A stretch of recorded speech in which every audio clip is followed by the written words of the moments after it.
This week on the Gadget Show Christmas Special. It's Christmas time!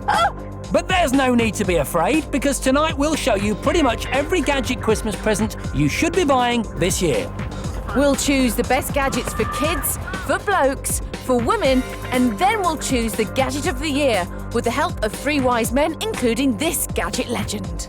And John will be telling you the absolute best TVs to buy, whether you want a small one, a medium one, or a dirty, great big huge one.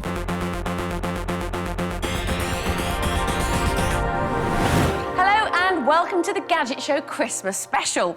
Now, this week is all about what gadget presents we think that you should be buying this year and where you might be able to pick them up cheap. That's right, me and Susie were given a challenge to find the best gadget Christmas presents in 4 specific categories. Now, whoever could find the best presents in the most amount of categories would be the winner. It was as simple as that. So come on, let's stop wasting time. There's no point looking at me with my lovely legs and my shoes when we've got loads of great gadgets to show you. Here's what we think are the best Christmas gadgets for kids this year.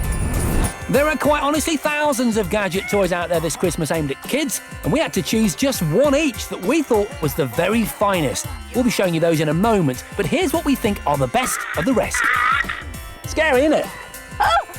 This Squawker's macaw parrot is a very advanced animatronic bird. It responds to touch and voice commands, will repeat whatever you say to it, and can be programmed to react to your commands. Toys don't get much more high-tech than this. What do you mean, good night? Was it something I said? And they don't get much more fun than this, the Tyco Shooter remote-control truck. It's an RC truck with a rapid-fire cannon which shoots 12 foam darts up to 20 feet. It's simple, largely pointless, and I want one. That was amazing! A little more constructive is Sakura, a robotic doll aimed squarely at young girls and intended as a sort of synthetic friend. She'll talk to you, tell you jokes, and even remember your secrets. Of course, if you're a boy, you'll prefer one of these. Voice changer masks have been around for a while now, but this one is already flying off the shelves and looks like being one of the biggest sellers this year. Come on, mate. We've got to go. So what did Jace and I choose as our top kids gadget for Christmas? I think choosing the kids' gadgets has been the most fun we've had for a long time, hasn't it? I've gone for this. It's the Smart Cycle. It's very interactive for kids. Smart Cycle plugs into your TV and creates an arcade-style interface for kids to play and learn at the same time. As they pedal, they move through different environments designed to teach maths, letters, problem-solving and loads of other stuff. Basically, it makes kids fitter and more brilliant while they think they're just playing. Clever, eh? I've gone for Pleo, who some of you might remember was featured earlier in the series. Pleo's been a real favourite of mine for a while now. You buy him as a newly hatched baby, and his personality develops over time. Sensors on his chin, legs, back, shoulders and head mean he can actually respond to you and react to your touch, and his movements are incredibly realistic. He's utterly adorable. To decide which of us had chosen the best gadget for kids, we lined up a specialist panel of judges with over 200 years combined experience of toys. The cast are the nativity play of St Thomas Primary in Birmingham.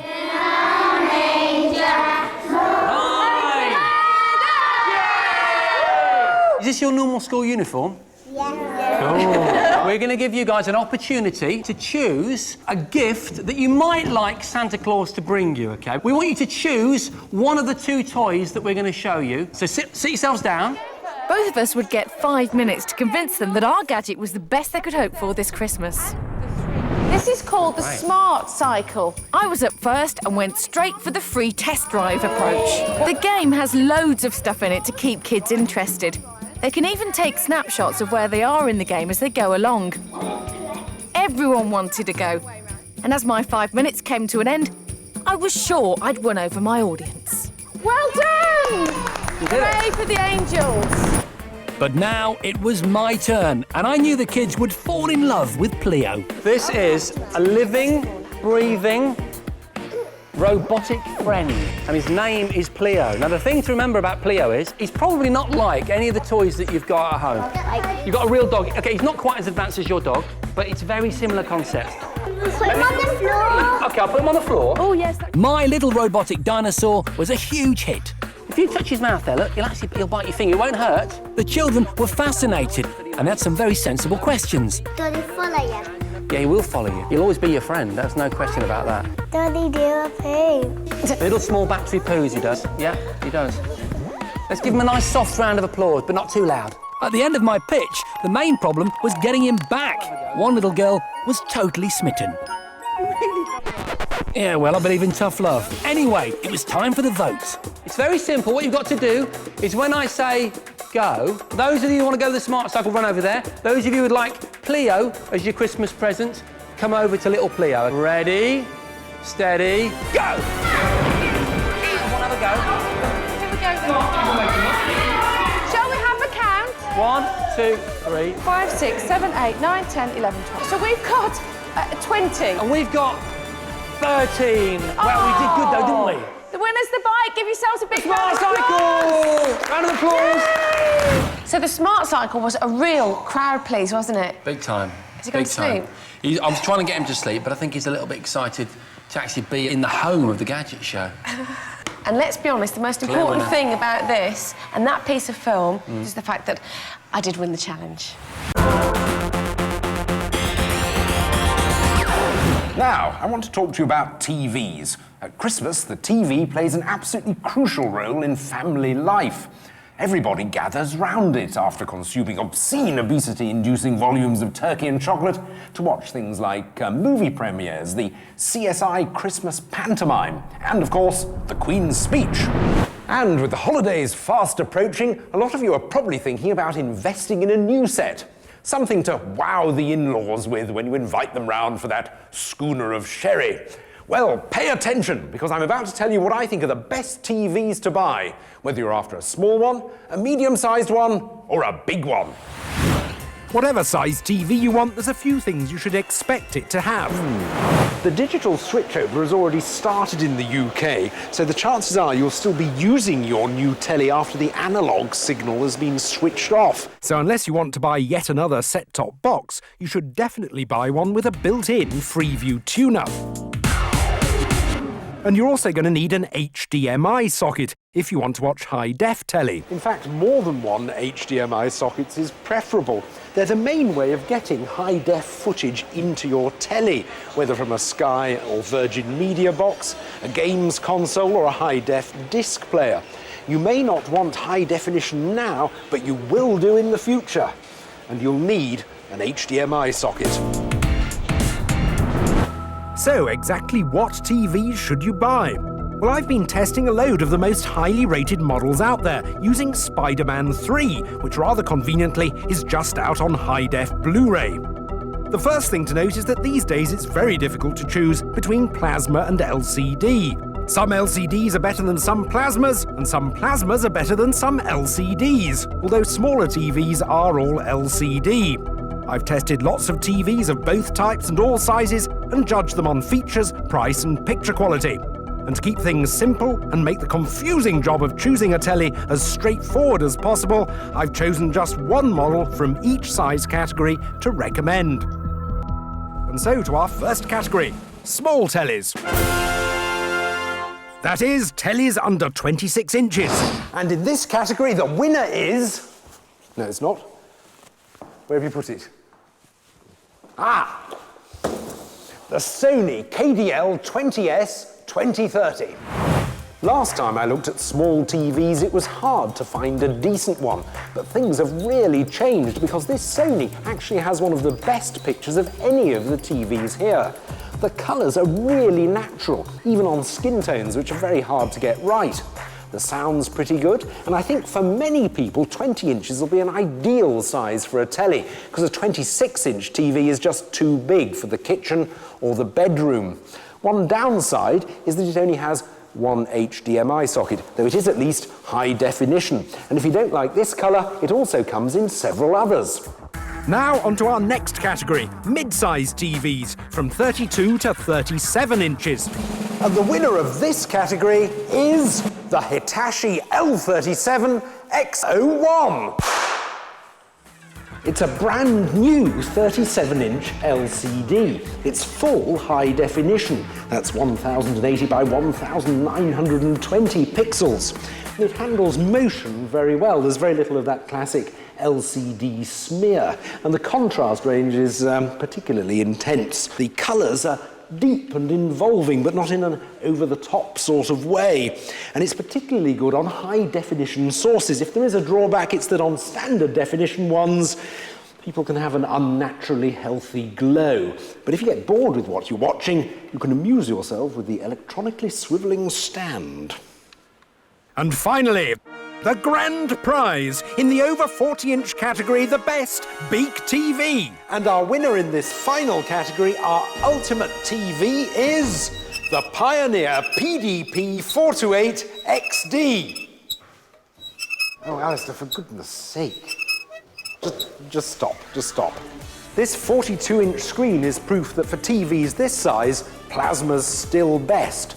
And most of the reason for that is the way it deals with contrast. These are some of the blackest blacks in the business. Even your darkest movie scenes will be endowed with a rich, liquid colour.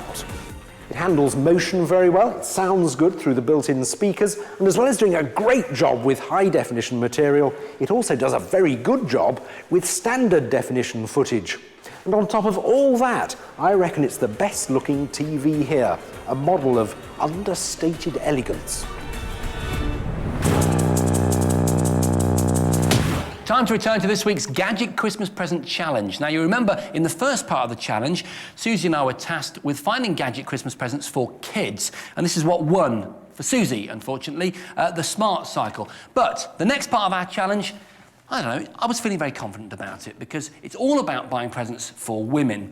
And you'll understand, if you're a woman, that I have an innate understanding for the female of the species. Yeah? You know what I'm talking about, girls. Come here for the real thing. You know what I'm talking about. Come here. Gadget manufacturers are getting ever more conscious of the fact that women love their tech too. And it's not just about making stuff pink or sticking fluffy ears on them. Here's what we think are some of the best gadget gifts for women this year.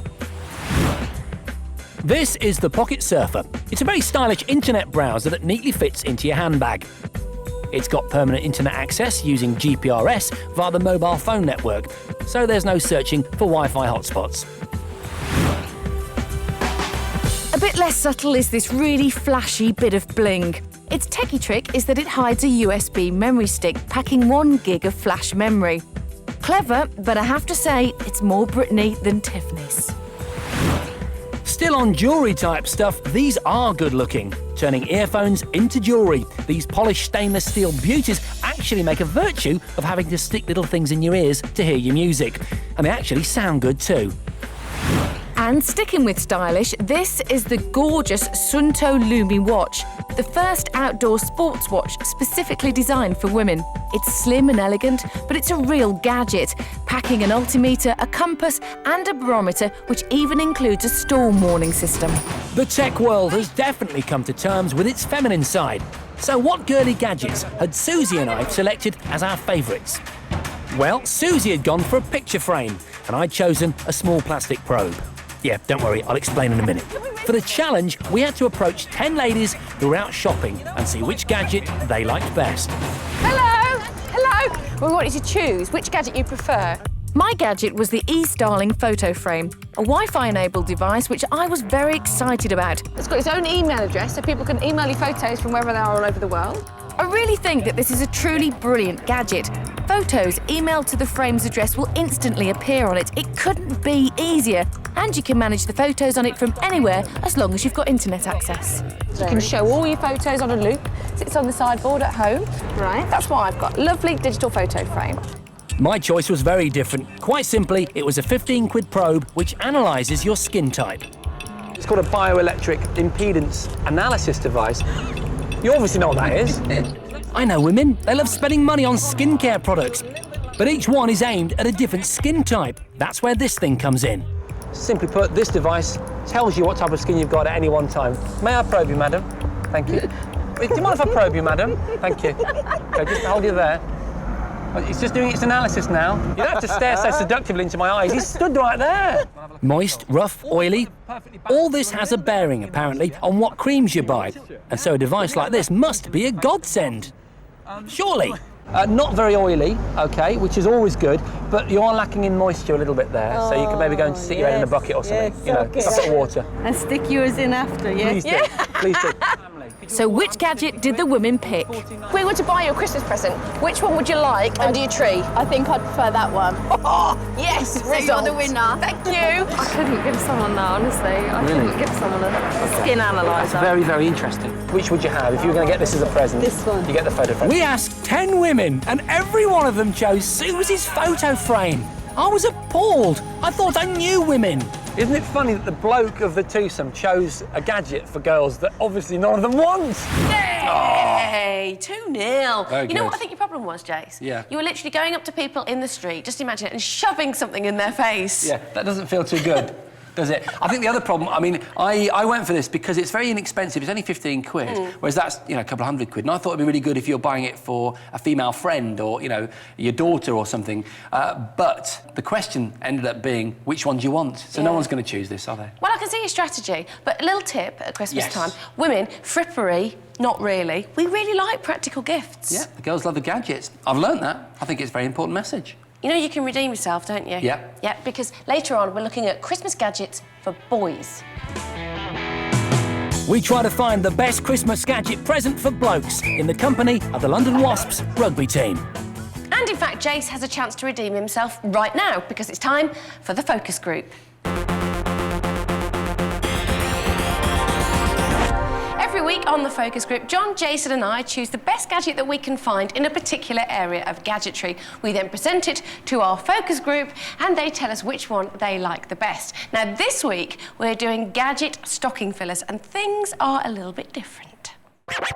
A little earlier on, we were each given a stocking, a huge pile of gadgets for under 20 quid, and told to each pick the best 3 Christmas presents we could find for the focus group. So our stockings are now filled and we are ready to go. And Jason's going to go first. OK, you ready? Everyone gather round, please. Don't be shy, because I want to show you something called Mr. Soccer Robot Footy. OK, go. Now look at that, isn't that fantastic? For 15 quid, OK, you get 2 robots. You look at how responsive they are, they're really good. The best thing about the instructions that I read, and I thought this was fantastic, is you get spare boots. You get spare boots. Isn't that brilliant? I wouldn't play it over and over again, but it'd be good for a quick game. I'm going to move on to my next gadget now. This is from America, OK? It's a Wi-Fi hotspot detecting T-shirt. Now, apparently, if I come across a Wi-Fi hotspot, I should get a very clear indication as to where the Wi-Fi hotspot is and how strong it is. So, actually, physically, I can walk around in town and find my internet with my body. How cool is that? I think it was really cool, but it is like a bit like wearing a neon sign that says, I am a geek. 18 quid will buy you the Cyber Sniper Gamepad version 2 black USB. What this does is it puts all the most useful keys for playing your games in one small area. And the rest of the keys, there's 37 in total, are programmable. Great little stocking filler for the games fan in your family. I'd buy it. You would? Definitely. Now, I decided to go for some things which I thought would be useful the whole year round and you wouldn't get fed up with after Christmas Day. So, first one I've got is some laser-guided scissors. And then you can cut a straight line without having to draw it first or using a guillotine. And although the price ticket's fallen off, I seem to remember they're only about £12.95, which is scarcely any more expensive than a pair of ordinary scissors. That is as straight as an arrow, isn't it? I think you still need to have a flat surface to keep the paper flat and straight to get a straight line. Continuing the useful theme, I thought for a mere £14.99, this everlasting metal pencil that you can put onto your keyring. It actually uses a sort of silver-type alloy to make the marks on the paper. It never goes blunt and lasts for 25 years. Too much money. Oh. You get a real pencil for 10p. And the final gadget I've got is a water-powered clock, because it's always very irritating having to go and get those little fiddly little batteries that go in clocks and watches, but this one runs on a very handily sized battery that you can fill from the tap. It should last for several weeks or indeed recharge for up to 2 years. Save you a few quid on batteries, certainly, wouldn't it? Yeah. It's not very stylish, though. It isn't, you know, that disappointed me a bit, actually. Right, ladies and gentlemen, I've got something fun, something useful, and something fun and useful. So, I'm going to start first with what I think is quite fun and useful. Here it is. It is a USB fridge. So you just stick it into your laptop or your PC at home, and inside is a little cold plate here. So 5 minutes, that cools down and chills your can to 8 degrees. Perfect. You could do being a bit bigger, maybe, a bit of beer in or something. Sticking to the soft drinks. My next one is my pure bit of kids' fun. It's a remote-controlled tarantula. So its eyes light up and it's furry. Got to have a little feel of a furry tarantula. That's disgusting. Just stick him on the floor and I'll just show you how he moves. Off he goes. He can turn. There, look at him. I think this will be a good little stocking filler for kids. Hours of fun. And finally, because I had £10 left, and this was only a £5, it was a bargain, this is called the Forever Flashlight. No batteries, no bulb. If you shake it like that for 30 seconds, then it will work, OK? And, yeah, there you go, you can just see that light there, can't you? You get a light that lasts for 5 minutes, and you can see it from a mile away. Fantastic light. Yeah, I think it could come in quite handy and useful. Well, Christmas focus group, this is it, the moment of truth. It's Christmas morning. You come down, all right, Grandma's asleep, snoring, a little bit too much to drink last night, and you find 3 sacks. Which one do you choose? That's the question. You can only vote for one. If you're going to go for John's stocking, hands up now, please. Hooray! John. Complete zero, fantastic. Not even John put his hand up. OK, if you're going to go for my Christmas selection, raise them high, please. 1, Yep, 2. Here. If you'd like to go for Susie's Christmas selection, put your hands up now. Good grief, we have a winner, it's Susie! So, according to our focus group, the best Gadget stocking fillers this year are a radio-controlled tarantula, a USB fridge, and the amazing no-battery torch. Welcome back. Now it's time to return to this week's challenge. You might have worked out that this week's challenge was all about choosing the best Gadget Christmas presents in a particular category. Yeah, first of all, we had Gadget Christmas presents for the kids. Which Susie won with a smart cycle. Yep, then we had Gadget Christmas presents for the ladies. Which Susie won with a Wi-Fi photo frame.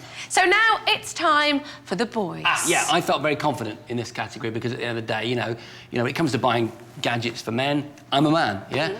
I like men, you know, I like big men. That didn't come across wrong, did it?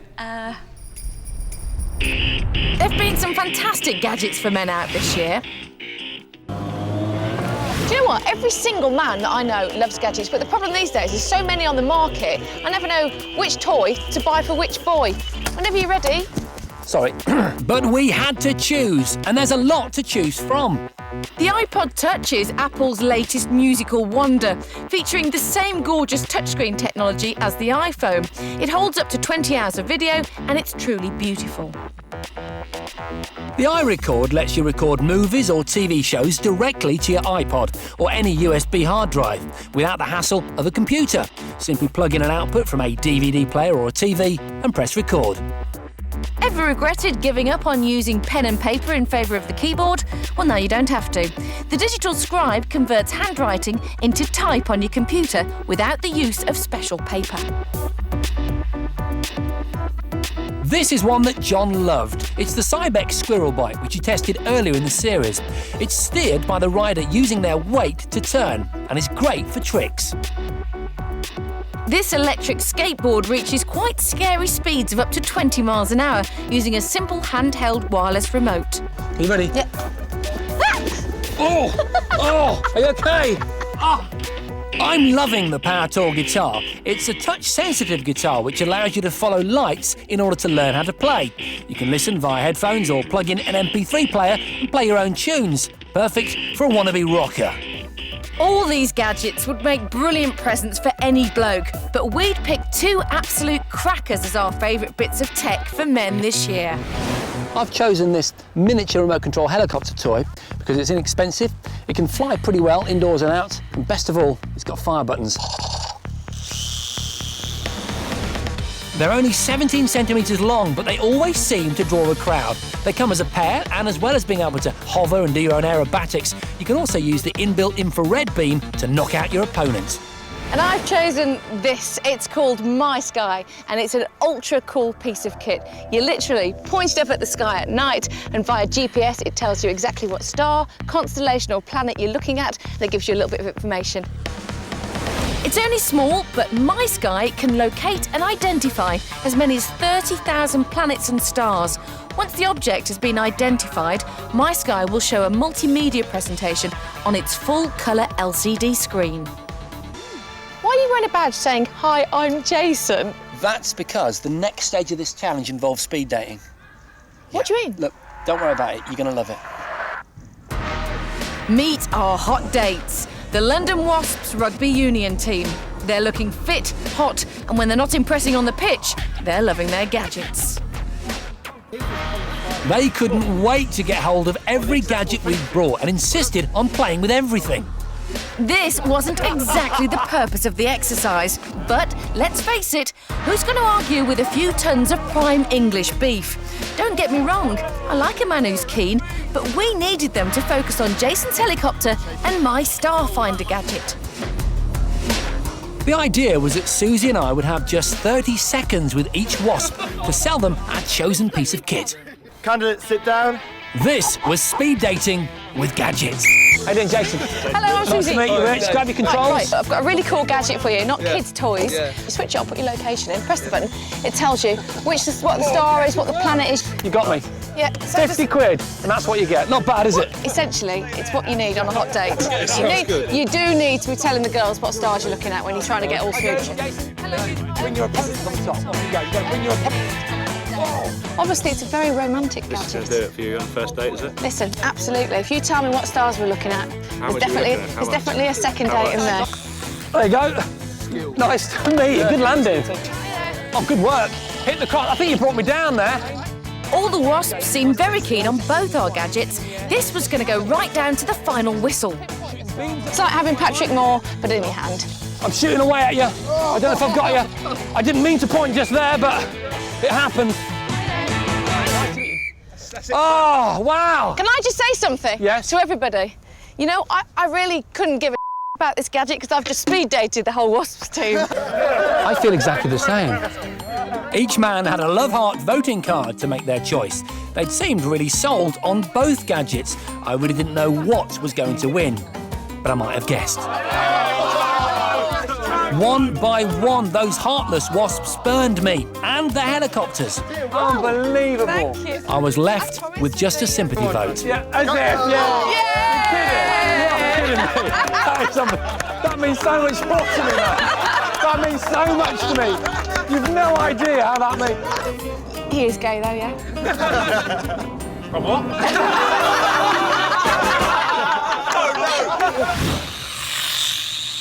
Jace? Yeah? Do you think they actually liked my gadget, or do you think it was more rugby banter? I think it was, that's cool, wasn't it? I think it was maybe... All right, get over yourself. A little bit of banter. And also, I mean, you know, they're rugby players, aren't they? They can't be seen to be speed dating me. But you know what was interesting? Before we started, actually, everybody was playing with helicopters. They do fly really well, don't they? They are really cool, and they're actually based on quite a sophisticated technology. 5 or 6 years ago, you couldn't have produced a helicopter this small that would fly inside and that would be manoeuvrable. So it's actually a really clever bit of kit and not very expensive. Now then, I know it's coming up to Christmas and it's supposed to be a time of goodwill to all men and all that, but we're not feeling very much goodwill to Britain's internet service providers. As you may know, we're running a campaign to try and get them to be a little bit more straightforward and clear about the broadband speeds that we, the customers, are actually getting. Now, it would be a great idea if you went to our website, 5.tv/gadgetshow, checked out the campaign and did the speed test to see just how fast your broadband really is. That's right. Our speed test will give you a rough idea of the speed you're getting, and it's quite interesting when you compare that to what you expected your broadband speed to be. The important thing to note, though, is that the campaign has attracted so much attention. There are so many people doing this. We've had to limit the amount of people that can concurrently do the test. And what that means is that if it doesn't come up when you first log into our page, just be patient, wait a minute or so, and it should come up. But it's important because it helps with the accuracy of the figures you get back. Yeah, and there are things that you can do yourself to optimise your broadband speed. Now, we've made a little guide and we've posted it on the website, so go and have a look at that. I bet you'll be glad you did. Now, while Jason and Susie have been telling you all about our broadband speed campaign, I've come up here onto the roof of the Gadget Show studio because I think it's the ideal place to tell you about this, the High Mini Portable Wind Turbine. The idea is that when wind speeds reach more than 15 miles an hour, it's quick enough to turn these blades and charge a battery hidden in here. And then you simply connect your mobile phone or your music player through this socket here, and the battery in here charges the battery in the device. They reckon that about 40 minutes of wind is good enough for 40 minutes of talk time. To be honest, I haven't found it that effective whilst walking about, even in strong winds, but I imagine if you commuted everywhere by bike, you could simply clip it onto the handlebars and generate lots of power and boost your green credentials wherever you go. Right, I want to talk to you about getting a good deal when you buy your Christmas presents this year. Now, basically, there are two places where you, me, or anyone else will buy our Christmas gadgets, either online or in high street shops. So, let's start online. Some experts reckon that by 2010, we'll be spending £39 billion a year shopping online. It's a great place to pick up a bargain, but it's also a great place to get well and truly ripped off. Unless, of course, you follow a few simple rules. So here are my tips on how to get what you want for a good price without getting screwed. Internet price comparison sites can save you a whole load of work. They search thousands of online shops for the best prices on the products you want. But which site consistently sniffs out the best deals? Well, we checked out 10 of our favourite gadgets on 10 different sites to see which perform the best. Two sites came out head and shoulders above the rest and regularly gave the best price. They were pricerunner.co.uk and moneysupermarket.com. And when they didn't give the best price, well, they came pretty close. In fact, Money Supermarket uses Price Runner's search engine, so they bring up exactly the same prices. The rest of the sites gave pretty mixed results, but there was one we think that you should avoid. Zenkudo.co.uk consistently found the worst prices of all the sites, and in 3 cases couldn't even find the products. So we'd advise you to stick to Price Runner or Money Supermarket, but there are still a few rules to remember, even when using the best price comparison sites. Never accept the price quoted on the comparison site. Always click through to the actual online shop. And remember to check the delivery charges. They can sometimes be well hidden and make a huge difference to the price. Make sure that the online shop that you're buying from has got a telephone number so you can ring up and speak to a human about delivery charges, returns policy, or any of the questions that you might have. And really do take the time to call the number and check that there is a human being on the other end who you can discuss the product with and any additional costs. And finally, always try and pay with a credit card. Then, if anything goes wrong, you should be covered. The other thing to do before you buy online is to go and have a sniff around the product you're intending to buy in an actual shop. Sometimes you need to hold a camera or watch a TV to make a choice. And you know, while you're in the shops, check out the prices of the kit that you're after, because some products, like games consoles, for example, are often cheaper on the high street than they are online. So don't always assume that your best bargains are going to be on your computer. And remember, the big advantage about going into a real shop is that you get to meet real shop assistants and real shop managers who you get to talk to face to face. And the best thing about that is that you get to bargain with them. While half our research team were busy checking out the price comparison sites, we sent the others out to a whole selection of shops to see just how successful they'd be if they tried to haggle. And the results of their efforts were pretty impressive. In every case, in every shop, they managed to negotiate some sort of deal. Most people don't realise that you can actually haggle on the high street, but it's well worth the effort. In our case, even the largest high street chains like PC World and Comet were willing to haggle in some way every time. In addition to their high street price matching, the sales assistants often threw in peripherals to convince us to buy the main event. So if they were trying to buy a camera, the sales assistant would throw in a bag, a tripod, or even an MP3 player at a knockdown price. Pretty much all shop assistants are prepared to do a deal, but you have got to be the one that makes it happen. So don't accept their first offer. Keep pushing them, and if they give you an inch, just push them a little bit more. They're going to tell you about how the profit margins aren't big enough and how it's not worth their while doing a deal. But just stay patient, keep on pushing, and before you know it, you'll walk away with a fantastic deal. Welcome Welcome back to our Christmas special and the moment that in many ways the entire gadget year has been building to. Absolutely. We're now looking for the ultimate Christmas gadget, the present that all committed tech lovers would like to find in their stocking this year. Yeah, because when you think about the amount of mobile phones, MP3 players, digital cameras, sat-navs, tellies, in fact, all the gadgetry that's been launched this year, there's hundreds, no, thousands, if not millions, actually, gadgets to choose from. And what a great crop we've had in 2007. But which one is the very best of the best? We've been asked to choose which gadget should win this top accolade and try to persuade a rather frightening set of judges that we're right. Our panel, Ewan Thomas, a Gadget Show expert tester and a huge Gadget fan. Our very own Jon Bentley. And most intimidating of all, Sir Clive Sinclair, the godfather of British gadgetry, inventor of the first mass-produced home computer. We each had 5 minutes to sell our gadget to the panel. I was first. Now, I'm used to presenting, but I don't mind admitting it. I was nervous. Now, the piece of technology that I'd like you to consider for the coveted gadget of the year is this.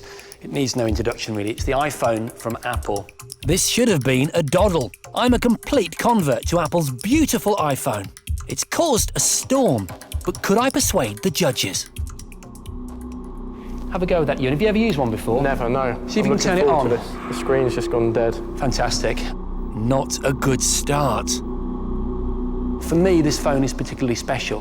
Because of its native support for iTunes, it enables you to download full TV series and watch them on a machine that I don't think is too uncomfortable during a long train journey or on a plane. The iPhone is a small computer. The applications that come with it, I think, are extremely impressive. Obviously, iTunes, there's a particularly good mapping program. That's the iPhone, and I hope I've said enough to convince you that it is the gadget of the year. Time for their questions. Can you tell me what the price of the machine is in the UK and how much it would cost to run? I believe the retail price is £269.99. And in terms of running it, I don't know. I did know that. Monthly tariffs with O2 range from £35 to £55 a month, but my mind went blank. So I've got an iPod already, I've got a handset, a phone I like. Are you saying I no longer need both, I can ditch them? Yeah, I am. Thank you very much, Mr. Bradbury. Your time is up. Thank you. Calling the next contender, Miss Perry, please. Fine, gentlemen, let me introduce you to the Easy Glider. I was confident with my pitch. When I tried this machine in Switzerland, I found it the most elegant way to travel. But I wasn't on the continent now. I was standing in front of some extremely bright lights and very stern judges. It's powered by a battery and it can go up to 20 kilometres per hour. And in Europe, it's absolutely huge. Fancy a whiz round? It was all going well until... And what is there any legal restrictions? Are you allowed on the road, on pavements are okay? Or... I just have to check that, actually. Oh dear, I checked this out months ago, but now it completely slipped my mind. No, you can't go on the road with it or pavements. Any kind of recreational ground, it's fine on. When will this be available in the UK? It's out now. That was it. Decision time. The price and weight are a bit against it at the moment, but then the price is against the iPhone as well, so it's not as if either of them are perfect, and they're both very exciting. I'm on the fence a little bit, to be honest. If I had my choice, I'd like to take both. But which way were they going to go? We've made our decision, and the decision is... the iPhone. And you pulled one back at the end of the challenge. Suze. But the Easy Glider, you know, there were some nice comments from the judges. I was quite pleased. So there should have been. It's a great piece of technology. You know I've got one. I've gone around the park in it. I think they're fantastic. But you did really well because it's not an easy sell, that, I think, in that context. You know, gadget of the year. Yeah. Fun. But it was the technology that won out, you know, ultimately, wasn't it? Yeah, I mean, not an imaginative choice by any stretch of the imagination, but I think the right choice because it has gone into a very crowded market of thousands of other mobile phones and done something truly different. Yeah, and you had a lovely lunch with Sir Clive Sinclair. You got all giddy and excited. One of my all-time heroes. Yeah.